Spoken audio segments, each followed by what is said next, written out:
After all the sacrifices, after all the studies, after few months na walang day off, yung mga sacrifices, I am so proud to announce mga bab na meron nung isang napanood na isang vlog, kalimutan ko na kung sino yun. Isa siyang nurse, registered nurse dito sa US. Hindi ko rin alam kung may sinasabi siya na hindi niya daw recognize yung mga nurse aid. To answer that question mga bab, meron nurse aid sa Pilipinas, nag-e-exist kami.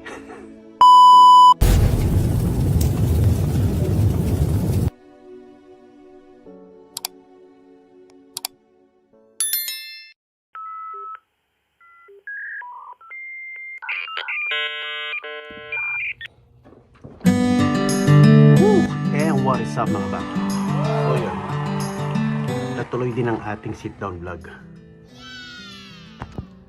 After all the sacrifices, after all the studies, after few months na walang day off, yung mga sacrifices, after few months na 3 hours lang ang tulog, ano pa ba, after na sacrifice yung mga bills ko. I am so proud to announce mga bab na natapos na natin ang ating CNA program kahapon. So yes mga bab, so gagawin ko naisipan ko gumawa ng sit down vlog dahil nga gusto ko kayong i-update yung ating mga supporters, mga subscriber, mga friends, lalo na sa Pinoy Let's Go, ano? So yes, ang update mga bab, natapos na natin yung ating CNA program. Yun. So palagi ko sinasabi CNA. Nakakalimutan ko na hindi naman pala lahat ng tao alam kung ano yung CNA. So para sa lahat na nanonood, yung mga wala sa healthcare field, yung mga walang idea pero gustong pumasok sa ganitong field. So ang CNA mga bab is ito, ipapasil ko, Certified Nurse Assistant or Nursing Assistant. So sa mga nasa Pilipinas mga bab, kasi may mga viewers tayo from Philippines, ano, mostly nasa Pilipinas tapos United States ang ating mga viewers, yung mga nakikita ko. So sa Pilipinas meron tayong nurse aid mga bab, or nurse aid ang tawag doon. Ang tawag dito is certified nursing aid or nursing assistant or CNA. Sa Pilipinas ang tawag natin is nurse aid or nursing assistant. Meron dyan sa Pilipinas mga bab, kasi meron nung isang napanood na isang vlog, kalimutan ko na kung sino yun. Isa siyang nurse, registered nurse dito sa US. Hindi ko rin alam kung saan banda kasi parang napadaan lang siya sa aking wall sa YouTube, tapos medyo nag-standby ako ng konti. So may sinasabi siya na hindi niya daw recognize yung mga nurse aid. Hindi niya alam kung meron nurse aid sa Pilipinas. Well, to answer that question mga bab, meron nurse aid sa Pilipinas, nag-e-exist kami. So nag-e-exist kami. Comment down below sa mga Pilipinas, yung mga nurse aid na nasa Pilipinas. Comment down below para malaman ng mga nurses na nandito sa US na hindi ko alam kung saan galing sila, kung saan part ng Pilipinas sila galing, or saan sila part ng Pilipinas or hospital na nag-work na walang nurse aid. Kasi nag-e-exist ang nurse aid sa Pilipinas. Nurse aid ang tawag dito naman sa Amerika, CNA or Certified Nursing Assistant. So nag-exist kami mga bab, may mga school sa Pilipinas na may course or may course ng nurse aid. So I took mine, yung first course ay yung second course ko na nurse aid sa Pilipinas. Just to let you know mga babs, yung nurse aid ko sa Pilipinas is my second course, kasi nag-graduate ako ng college na 4 years course as a liberal arts. So and then naghanap ako ng mga job. So pero ibang topic na yun mga bab, no? So ito lang yung babanggitin natin para lang sa elaboration, ano, para ma-elaborate natin to, para maliwanagan yung iba nating mga kababayan, lalo na yung mga Pilipino. So yeah, nag-exist kami mga nurse aid. So may kakalapin akong mga may gagather akong mga patunay na may nurse aid sa Pilipinas. So ito yung experience ko. Pinadala ito ng friend ko.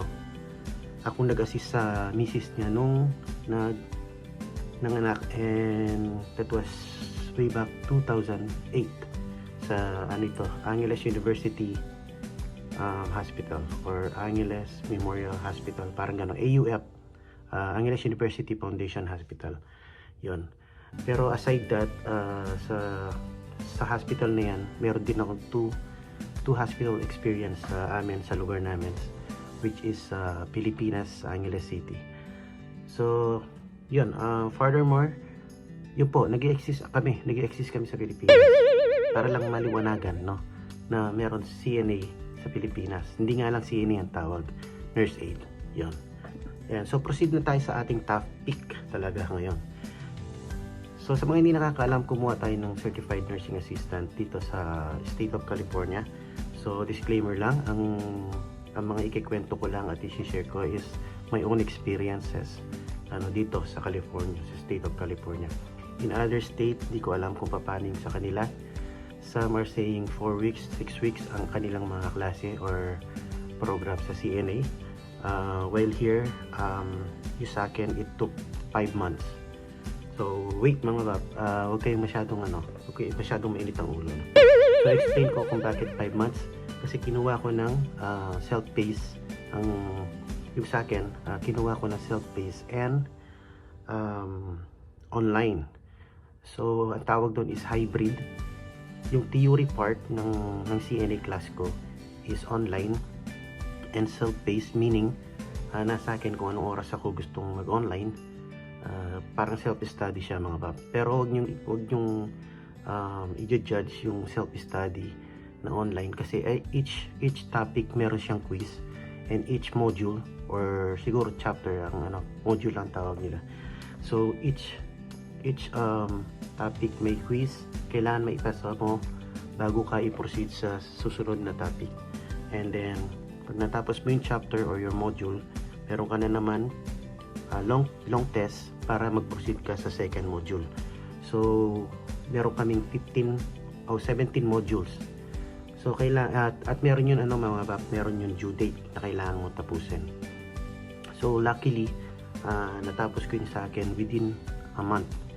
Pero nag-start ako ng meron tayo dito.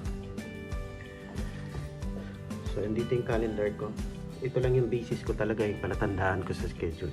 So nag-start ako ng June 10 sa theory. Ayan mga bab. June 10 sa theory. So nasa akin yun kung kailan ako mag-online, as I said, no? Kasi nga self-paced, tapos online siya.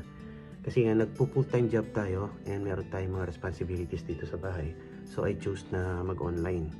So may mga videos ako kung bakit ako nag-fall sa pagkuha ng online at saka sa pagkuha ng CNA program. Nasa part 1 ng ating My Journey Becoming a CNA. Siguro yan papaskil ko na lang dito. Meron yan part 1, part 2, part 3, and part 4. Siguro ito na yung part 5, ano? So yan, continue tayo. June tayo nag-start, 10. Natapos ko siya ng mga July 10 siguro. Wow! Andito lang ako natapos ng theory. Tapos meron akong pahingang 1 month. Nag-relax ako ng 1 month. Kasi yung ating clinicals, mga bab, sa mga hindi nakakaalam, yun yung actual practice na sa hospital or dito sa skilled nursing facility kami inassign. So nag-start ako ng August 17. Yun yung sinasabi ko na almost 3 months akong walang day off. Kasi kinuha ko yung clinicals ko ng day off para dahil hindi ako pwede ng weekdays dahil nga nag-work tayo, and then at the same time sa morning naman naghahatid sundo tayo sa bata and pati kay manager, no? So nag-start tayo ng clinicals dito, which is yung practice niya, yung mag-duty ka na ng actual para may practice mo na yung mga skill na pinag-aralan nyo sa theory. So dito mga bab, yan Nag-start ako ng August 17, natapos tayo kahapon ng October 5. So almost 3 months, ano? 2.5 sabihin na lang natin. Yeah, 2.5. So after all those sacrifices, mga bab, ano, schedule nakain yung schedule natin, nakain din yung day off natin. Pero I'm proud na naisisingit ko pang mamasyal kami. Kasi nakaka-ano din, mga bab, nakaka-anxiety. Gamit nila dito palagi anxiety. Ako gagamitin ko lang na word. Nakakaburyong din, mga bab. Sakit ng ulo, yung pituitary gland ko talagang sumisikip. Although, disclaimer din, CNA is CNA, LVN is LVN, nurse is nurse, ano? So, yeah, I know, CNA may magsasabi, CNA is CNA. Pero, I mean, it depends on your availability. Tsaka yung mga bab, yung situation, di ba? Sa situation natin, marami tayong responsibilities. Pero nakuha pa rin natin natapos yung program. So, I should be proud of myself. So, I don't care kung ano man sabihin. Nasa sa inyo yun, opinion nyo yun. Pero at least nakatapos, di ba? Nakatapos tayo ng another achievement ito para sa akin. Kasi second CNA course ko na to, mga bab. Dahil nga kinuha akong first na CNA or nurse aid sa Pilipinas. Meron din akong story dito, storytelling. May vlog na rin ako dito. Pero i-insert lang natin na short. So, kung baka may magtanong, ano, kung nurse aid ka sa Pilipinas, bakit ka pa nag-aral dyan? So, unfortunately, mga bab, hindi po i-honor ng State of California yung certificate natin na galing ng Pilipinas. So, sa mga nandiyan sa Pilipinas na pupunta dito sa US, or may plan, or may mga PD na, may mga priority date na napupunta rito, baka iniisip nyo na kukuha kayo ng nurse aid dyan, tapos gagamitin nyo dito, hindi rin po nila accept, lalo na dito sa State of California. I don't know sa ibang state kung tatanggapin nila, pero dito trinay ko, nagsubmit ako, may vlog din ako doon, mga bab. Kakalkalin ko kung kaya ko, kung makikita ako pa, no? May vlog din ako doon kung anong ginawa ko. In-apply ko siya na CDPH, ano ba yung CDPH? California Department of Health. Ayun, CDPH, parang ano siya, California Department of Public Health, ganun. I-search ko na lang sa Google, papaskal ko dito. Yan, diyan ako pumunta para i-apply ng reciprocity or yung i-review nila yung ating credentials. Pero unfortunately, 4 months ako naghintay, naka-receive ako ng email na hindi daw match, hindi nila in-accept. So, yun, I decided na kumuha na lang ng CNA program dito since madali lang naman. Kaya yun din ang naisip kong kunin kasi madali lang siya. Hindi siya masyadong matagal, kagaya ng LVN tsaka ng RN. And syempre, situational basis nga, mga bapa, no? Kung kaya mo naman, I advise na dumiretso ka na ng LVN or RN. Pero kung same situation tayo na may responsibility ka sa mga anak mo, may responsibility ka sa bahay, at the same time full-time job ka. So ako kasi ang ginawa ko is mag-upgrade lang muna sa CNA para makaroon tayo ng chance na makapasok sa mga skilled nursing facilities or even hospital. So ito na, kaya nga pa, isa rin sa reason kaya tayo nag-sit down vlog, ano, dahil naipangako ko sa ating isang followers, isang subscriber or viewers, may question sa akin. So ito yun, mga bab. So ito yung question ni Lovelyn Villare 123. Sabi niya, Tito Bab, kapag ba nag-CNA ka, magkakaroon ng increase yung magkakaroon ka ng increase compare sa caregiver? Absolutely yes, mga babs. Sinagot ko na ito sa kanyang message, nag-reply ako doon, pero might as well sabi ko na i-share ko na rin ito dahil hindi lang naman marami tayong mga kababayan na interesadong malaman, ano. And mahirap siyang i-text lahat sa reply sa message box. So mas maganda siguro na sit down vlog na lang natin. Medyo nagre-reflect kasi yung natin sa lamin, no? So yun, definitely tataas ang ating rate, especially dito sa California kasi meron pinasa na bill si Governor Newsom na lahat ng healthcare workers is magi-start na ng itataas ng 25 per hour ang especially hindi lang ang CNA, lahat ng mga healthcare workers. So nagkaroon na rin akong vlog dito regarding baka may mag-question.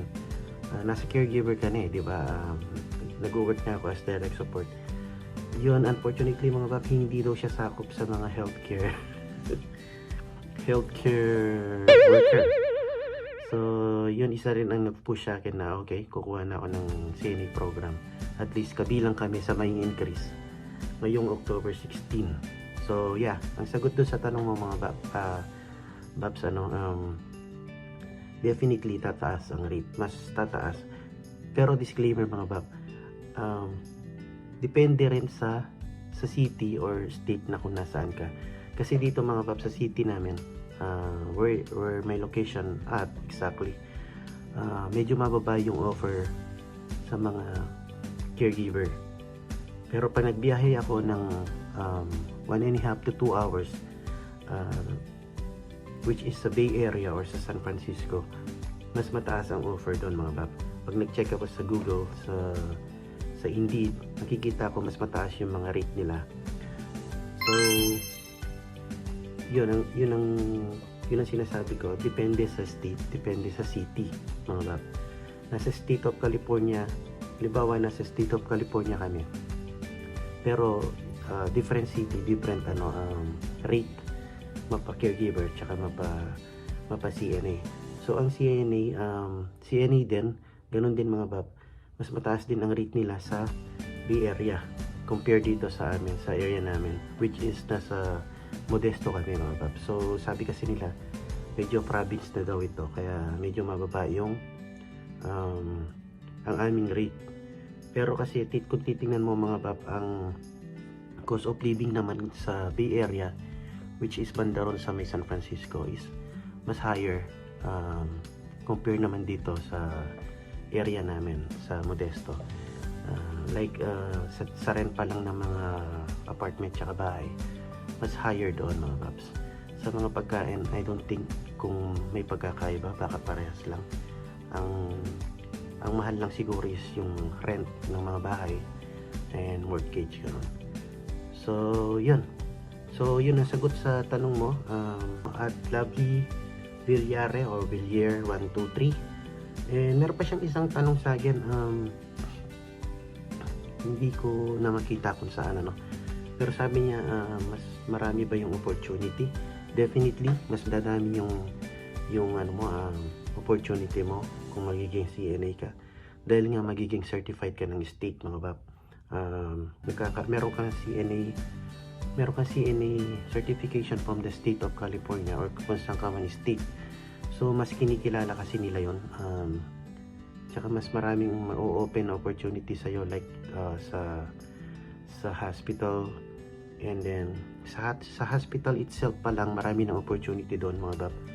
Dahil kapag nakapasok ka ng hospital kasi CNA, hindi lang doon yung pwede mong pasukan. Pwede kang maging PCT, patient care technician. Itong mga sinasabi ko, disclaimer lang mga bab, nire-research ko rin and pinapanood ko rin. So hindi pa ganun kadaming knowledge ko with regards to pero pag nakapasok tayo ng hospital, siguradong marami tayong matututunan. So may mga sinasabi nilang mga tech like radiology tech, pwede kang mag-phlebotomist, kukuha ka lang ng mga ilang months na studies again or program. So marami kang options sa hospital. So yun ang sinasabi ko, magiging wide yung yung opportunities para sa iyo and para sa akin. So yeah, kasi kung sa caregiver is limited lang, mostly home care, mostly assisted living, ganon. I don't think merong caregiver na maiha-hire sa mga hospital. Siguro pwede kung magbabantay ka lang ng patient sa hospital, pero yung i-employed ka ng hospital, I don't think so. Hindi ako sure, pero comment down below sa mga caregiver na nakakuha ng work sa hospital. So, yeah. So, yun, definitely, dadami yung opportunities. Yung tanong mo sa akin, dadami yung opportunities. Ang lalaki. Ayun, di naman ganun kalaki, pero meron, may pupuntahan. So, yeah. So, yun. Hopefully, nasagot ko yung questions nyo, no? And sa mga viewers natin na may further question pa, you can leave your comment down below kasi hindi lahat pwedeng i-discuss natin dito sa isang sit-down vlog, ano? So, siguro masyado nang mahaba ito. So, yeah. So, kung plan nyo mag-CNA, just go for it. Huwag na kayong mag-hesitant, kagaya ng ginawa ko, mga bab. Marami akong iniisip noon na magiging, iniisip ko mahirap, yung schedule paano, yung expenses pa paano. Pero kung gusto mong gawin yung isang bagay, mga bab, makukuha mo. Yeah, just like this, hindi ko na malayan, tapos na. Although, naramdam ko yung hirap, mga bab, naramdaman ko yung hirap.